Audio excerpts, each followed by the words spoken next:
So top 2026లో Indian box ఆఫీస్‌ని shake చేసిన 4 మూవీస్ గురించి మనం ఈ వీడియోలో మాట్లాడుకుందాం. సో అంతకంటే ముందు మన ఛానెల్ కొత్తగా విజిట్ చేసినట్లయితే తప్పకుండా సబ్స్క్రైబ్ చేసుకొని పక్కన ఉన్న బెల్ ఐకాన్ మీద ట్యాప్ చేసి ఆల్ మీద ట్యాప్ చేసి అలాగే వీడియో ఎలా అనిపించిందో కామెంట్ సెక్షన్‌లో కామెంట్ చేయండి. అలాగే వీడియో నచ్చితే మాత్రం పక్కనే ఒక హైప్ బటన్ ఉంటుంది. ఆ హైప్‌ని కూడా క్లిక్ చేసి వెళ్ళండనమాట. సో తప్పకుండా నాకు ఒక మోటివ్ లాగా ఉంటుంది. సో ఇకపోతే మనం ఫస్ట్ 4 నుంచి అయితే స్టార్ట్ చేద్దాం. సో 4గా చూసుకున్నట్లయితే రీసెంట్‌గా రిలీజ్ అయిన 'ఉస్తాద్ భగత్ సింగ్' అయితే సో నంబర్ 4థ్‌లో ఉందనమాట.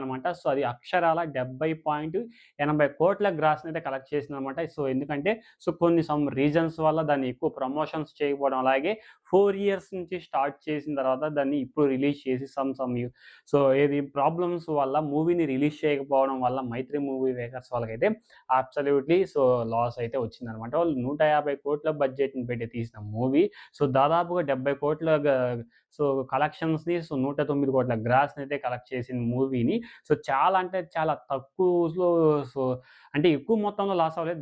ఒక 20% అయితే లాస్ అయింది. అది వాళ్ళు రికవరీ చేసుకోగలరు. ఓటీటీ ప్లాట్‌ఫార్మ్స్ అమ్మేశారు. అవి రికవరీ అయిపోయినాయన్నమాట. అది వేరే విషయం తీసేయండి.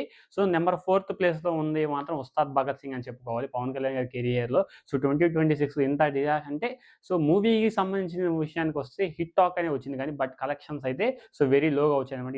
ఇండియన్ బాక్స్ ఆఫీస్ ఈ 2026లో అంటే పూర్తి టోటల్ చెప్పట్లేదు. ఇప్పటి వరకు జరిగిన మూవీస్ ఇప్పటి వరకు రిలీజ్ అయిన మూవీస్ గురించి నేను మాట్లాడుతున్నాను.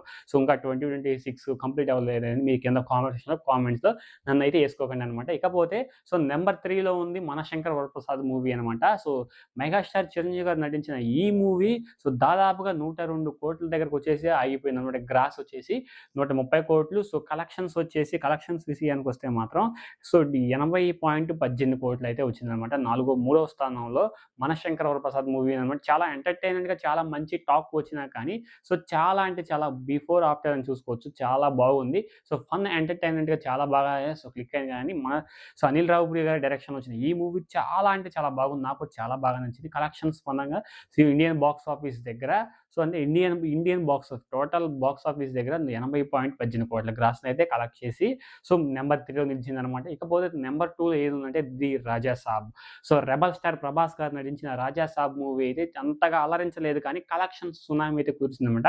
ఇంతే కొన్ని మూవీస్ కలెక్షన్స్ వస్తుంటాయి. కొన్ని మూవీస్ రికార్డ్ బ్రేక్ చేస్తే కొన్ని మూవీస్ ఇది హిట్ టాక్ తెచ్చుకోకపోయినా గానీ కలెక్షన్స్ సునామీ అయితే కురుస్తూ ఉంటుంది. దాంట్లో నంబర్ 2లో వచ్చిన 'ది రాజా సాబ్' మూవీ అయితే ప్రభాస్ గారు అయితే దక్కించుకున్నారనమాట. ఏ మాటకి ఆ మాట చెప్పుకోవాలి. మన మారుతి గారు హై లేపారు గానీ, అది ఇది అని లేపారు. అంత ఇక్కడ ఏం లేదు. గ్రాఫిక్స్ పరంగా గానీ, వీఎఫ్ఎక్స్, సీజీ పరంగా గానీ చాలా డల్‌గా అనిపించిందన్నమాట. మూవీ ఎందుకొస్తుంది, ఎందుకు పోతుంది, ఆ హీరోయిన్స్ ఎందుకొస్తారో కూడా అసలు క్లారిటీ లేకుండా పోయింది. ఎనీవే 102.10 కోట్ల గ్రాస్‌నైతే కలెక్ట్ చేసిందన్నమాట. నంబర్ 2 స్థానంలో ఉంది. నంబర్ 1 స్థానంలో మనం పర్టిక్యులర్‌గా చెప్పాల్సిన అవసరం లేదు. 'ధురంధర్ 2' అయితే నంబర్ 1 స్థానంలో నిలిచిందన్నమాట.